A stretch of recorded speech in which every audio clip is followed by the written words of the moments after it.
राम राम मंडळी, मी महेंद्र. सह्याद्री विथ महेंद्रमध्ये आपलं स्वागत आहे. आज 5 जिल्ह्यातल्या राज्यातल्या विधानसभा निवडणुकांचा निकाल जाहीर झाला. सगळीकडे पश्चिम बंगालमध्ये भाजपची मुसंडी, तर तामिळनाडूमध्ये विजयची उभारी असं काहीसा नारा आपल्याला दिसतोय.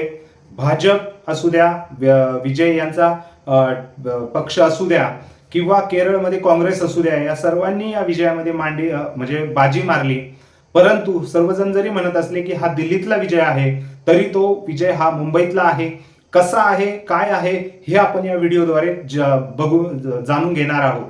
सर्वप्रथम बघितलं तर ह्या ज्या निवडणुकांचा रिझल्ट आलेला आहे तो कशा प्रकारे महाराष्ट्राच्या राजकारणात खळबळ माजून देणार आहे, किंवा महाराष्ट्राच्या राजकारणाची पुढची दिशा ठरवणारा ठरणार आहे, हे आपण या विश्लेषणाद्वारे जाणून घेणार आहोत. विश्लेषण हे पूर्णपणे शेवटपर्यंत नक्की बघा. तुमचे विचार हे या व्हिडिओच्या कमेंट सेक्शन मध्ये कमेंट करून व्यक्त करा.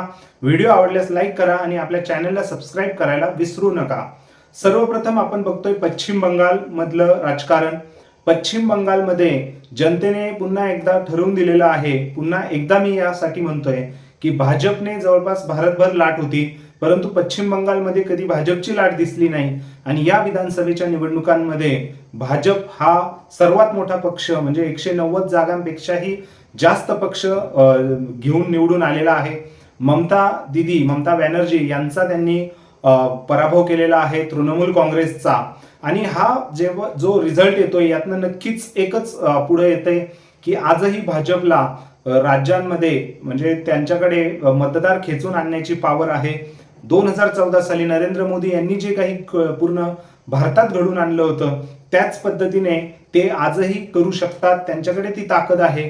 आणि निश्चितच राष्ट्रीय पक्ष असल्यामुळे महाराष्ट्रातही महायुतीमध्ये भाजपचाच म्हणजे या रिझल्टमुळे भाजपचाच पुन्हा वाटेघाटीसाठी जो काही पॉवर आहे बार्गेनिंग, ती वाढणार आहे.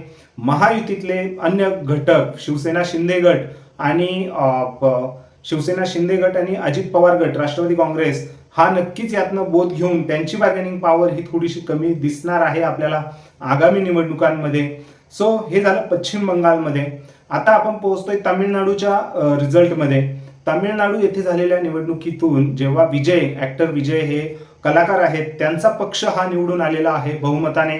त्यामुळे मुख्यमंत्री म्हणून ते तिथे शपथ घेऊ शकतात. आता ह्या रिझल्टवरनं आपल्याला एकच कळतंय की जो प्रादेशिक पक्ष आहे, प्रादेशिक पक्षापेक्षा जो म्हणजे विचारसरणी आहे, एखाद्या चेहऱ्यापेक्षा विचारसरणी, यावर निश्चितच तामिळनाडूतल्या लोकांनी विश्वास दाखवला आणि विजय यांना विजयी केलं. त्यावरनं महाराष्ट्रालाही असाच बोध घेणं गरजेचं आहे. महाराष्ट्रातले जे प्रादेशिक पक्ष आहेत त्यांनीही विजयप्रमाणेच जर काही रणनीती बनवली तरच ते भाजपसारख्या बलाढ्य पक्षाला चारी मुंड्या चित करू शकतात, त्यांच्यावरती विजय हा बनवू शकतात.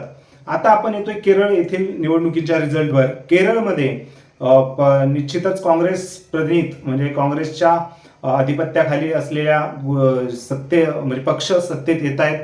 काँग्रेसचा केरळमध्येच म्हणजे विजय झालेला आहे. बाकी 4 राज्यांमध्ये ते कुठेही दिसलेले नाहीयेत. यावरनं महाराष्ट्रामध्ये निश्चितच काँग्रेसची जी बार्गेनिंग आहे ती कमी होणार आहे. महाविकास आघाडीमध्ये निश्चितच शरदचंद्र पवार गट आणि काँग्रेस यांच्यामध्ये राष्ट्रवादी काँग्रेस, शरद पवार गट हा आणि ठाकरे गट हे या काँग्रेसला ओव्हरटेक करू शकतात महाराष्ट्रामध्ये. कारण हे जे निकाल आहेत ते फक्त त्या राज्यांपुरते मर्यादित नाही आहेत. आपण हे विश्लेषण करतोय महाराष्ट्राच्या दृष्टीतनंही. सो निश्चितच काँग्रेसचा केरळमध्ये फक्त विजय हाच दाखवून जातोय की त्यांना अजून काम करण्याची गरज आहे. त्यांच्या विचारसरणी जरी राष्ट्रीय पक्ष असला तरी प्रादेशिक पक्षांच्या पुढे त्यांना महाराष्ट्रात तरी टिकणं अवघड आहे आणि पुढच्या निवडणुकांमध्ये त्यांना ते जड जाणार आहे. आता आपण बोलतोय ते आसाममध्येही बीजेपी पुढे आहे. बीजेपीने पुन्हा एकदा ते सिद्ध केलेलं आहे. बॉर्डरगत ज्या आसाम असू द्या, पश्चिम बंगाल असू द्या, हे जे आपले राज्य आहेत ते निश्चितच भाजपच्या आधिपत्याखाली आलेले आहेत. आता चौथ्या गोष्टीकडे येतोय. जे महाराष्ट्रात ज्या 2 निवडणुका होत्या, 2 जागेंसाठी पोटनिवडणुका होत्या, त्यामध्ये भाजपचे अक्षय कर्डिले राहुरी विधानसभेतनं आणि अजित पवार गटाच्या सुनेत्राताई पवार ह्या बहुसंख्य मताने दोन्ही निवडून आलेले आहे महायुतीचे सीटं. शेवटी लोकांनीही महायुतीवरच पुन्हा आपला विश्वास दाखवलेला आहे. सत्तेत असताना जे काही विकास कामं होतील त्यामध्ये निश्चितच भाजप आणि महायुती पुढे सरसावून कामं करेल, कारण त्यांची केंद्रातही सत्ता आहे आणि राज्यातही सत्ता आहे. सो निश्चितच महाराष्ट्राच्या जनतेने तोच कौल दिला आहे आणि बाकी 5 राज्यांमध्येही भाजप सरशी करताना दिसलेला आहे. प्रत्येक राज्यावाईज आपण विश्लेषण केलेलं आहे आणि त्याचा महाराष्ट्रामध्ये काय संबंध आहे आणि महाराष्ट्राची जनता या रिझल्टला कशी पाहू शकते हे आपण सांगण्याचा प्रयत्न केलेला आहे. तुमचेही विचार या व्हिडिओद्वारे ह्या विषयाबद्दल जे आहेत ते कमेंट सेक्शनमध्ये कमेंट करून व्यक्त करा. व्हिडिओ आवडला असल्यास लाईक करा.